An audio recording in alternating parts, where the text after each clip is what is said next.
بسم الله الرحمن الرحيم. السلام عليكم ورحمة الله وبركاته. شرفين بقيتها maanta caawa inaan idin siiyo hadal yar oo kooban oo ku saabsan go'aan maanta la soo saaray oo ku saabsan geedi socodka nabadda Soomaaliyeed iyo doorashada 2016 go'aankaas oo ay gaartay dawladda federaalka ah bisha caalamkuna ay ku ayiday. waxaan halkaan ka cadeeyo anoo ku hadlay magaca dawladda Puntland in go'aankaas uu yahay go'aan annagu aan aqbalin ka madaxweyne ahaana aysan ahayn waxa ay soo wakiisheen dadka reer Puntland.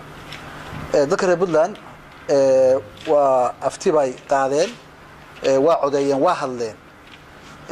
anoo halkaan waxaan u joogaa inaan iyaga matalo rabitaankoodana aan keeno meesha. waxaan rabaa kale inaan meesha ka cadeeyo in waxa la isku hayaa aysan ahayn gobol ka soo horjeeda iyo qabiil ka soo horjeeda wax ka badsanaya in ay tahay masiirka dalka iyo horumarka dalka.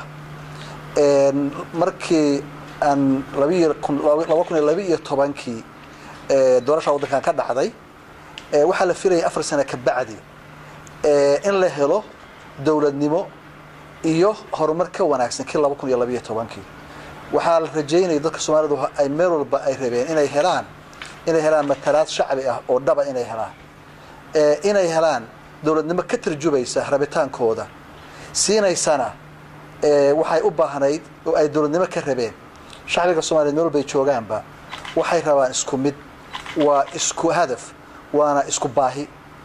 waxay rabaan nabadgelyo waxay rabaan deganaansho waxay rabaan inay helaan caafimaad wanaagsan iyo waxbarasho wanaagsan iyo hooyo walba iyo aabba walba waxa uu rabaa waxa weeye in uu cunugiisu helo mustaqbal ka wanaagsan kiisa.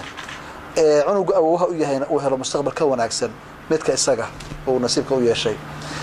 ilamaha marka nidaamka hadda la rabo in wax lagu dhaqo ee qabariga ahi in uu shacbiga Soomaaliyeed u horseeyo dawladnimo wanaagsan iyo in uu u gaarsiinayo hadafkaas iyo yoolkaas ay tiigsanayaan ma aha mid u hiilinaya mana aha mid siinaya matalaadii shacbiga hada dhabtahay u baahnaayeen in dawladnimadu runtahay ay rabeen mid siinaya ma aha.